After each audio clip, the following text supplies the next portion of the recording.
Okay, so today I'm going to show you the 5 main things that I always do when I do a braid down.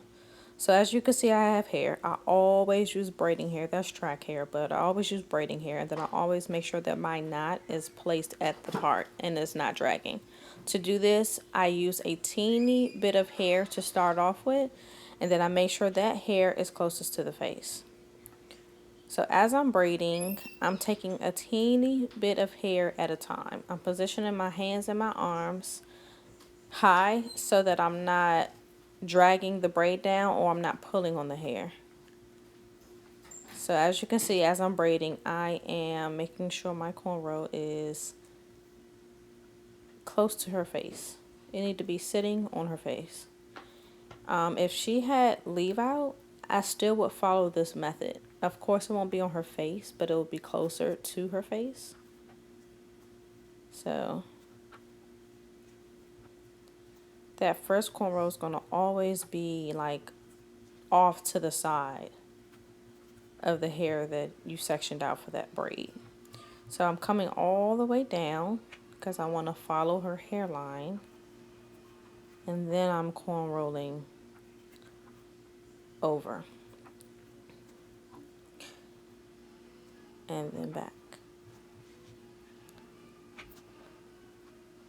So this braid down is going to give you the best blend. Corn rolling to her face is going to make sure that track is closest to her leave out or her face so that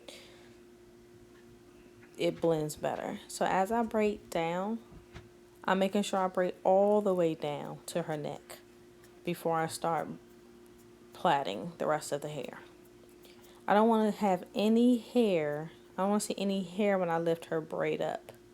I want to make sure that her braid is all the way down at the neck. So, yeah, as you can see, there's no hair underneath that braid. It's all braided down. So I'm going to do a second one on this side, and then I'm going to go over to the other side to show you what you should not do. What your braid should not look like. So with this second braid, you're going to make sure that all her braids, you're going to make sure that the hair is sitting at the part. The knot is sitting at the part. But the rest of the braids don't need to be off to the side. They could be in the center of the hair section down. So as you can see, I'm taking a teeny bit of hair. I always want to aim for about 2 strands of hair so that I grab about 5 or 6. And I'm not pulling on her hair. I'm grabbing a teeny bit of hair at a time.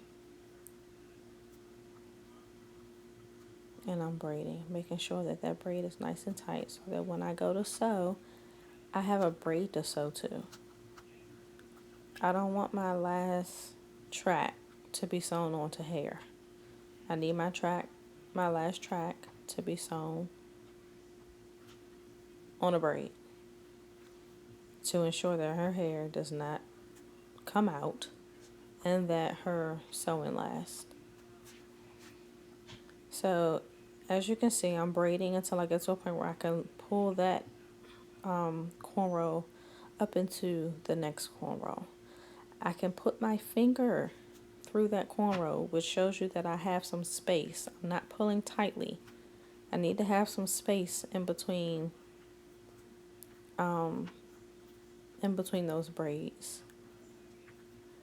I don't want my client to have any bumps in the back of her neck.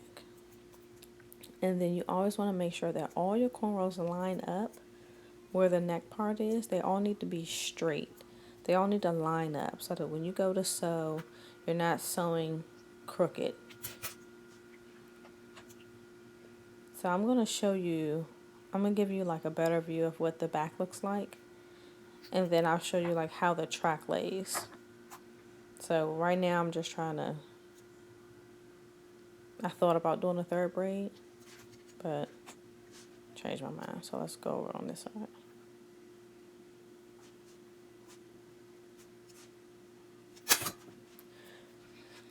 So you're going to follow the same thing that you did on the other side with that first braid on this side. So this braid needs to be going to her face too,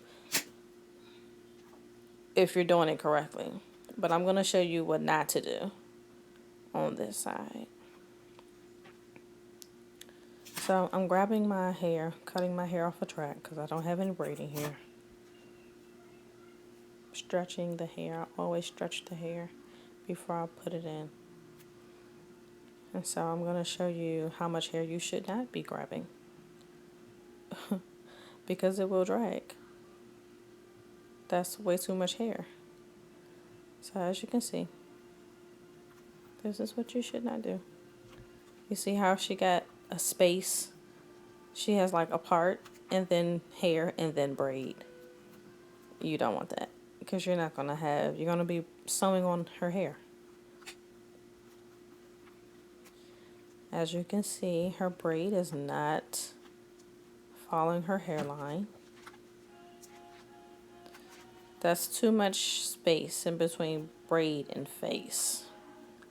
Right there. And then I'm also not going all the way down to her neck. So she has space. If you lift that braid up, you're going to see hair underneath that braid. It's going to make for a very not so good looking sewing. When she pulls her hair up, you don't want to see anything. You don't want to see her hair.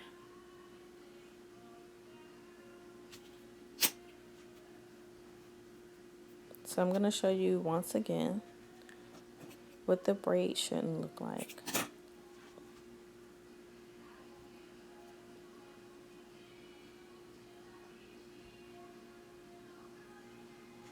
Alright. So, too much hair.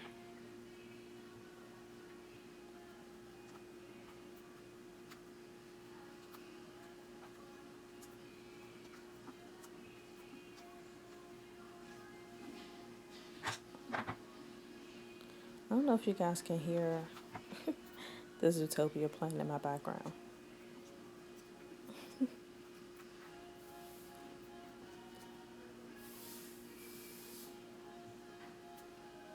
Alright, so I'm bringing that braid up and I'm pulling tight. I didn't show you how I couldn't put my finger through it, but I bet you I can't put my finger through it. It's way too tight. She's going to have bumps. And you see at the bottom where the hair is like pulling into the braid? That's because I didn't braid all the way down. I didn't braid down to the neck. I ended my braid too soon. The back of her hair should not be pulling up like that. So, better view. You see the difference? So, as you can see, when I lay my track, it's on a braid, but on that side, it's not. Also, look at that.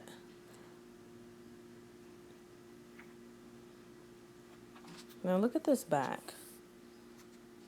When I put my track right here, and my client wants to lift her hair up into a slouchy ponytail or whatever, she's going to have hair showing. Not good. But on this side, you put her track there underneath her braid. When you go to pull the hair up, nothing. Nothing. That's how you want it to look. Okay? So when I sew my track here, I always curve my track. Nothing. I want to see face. I don't want to see hair, then face. Alright? So those are things that I follow.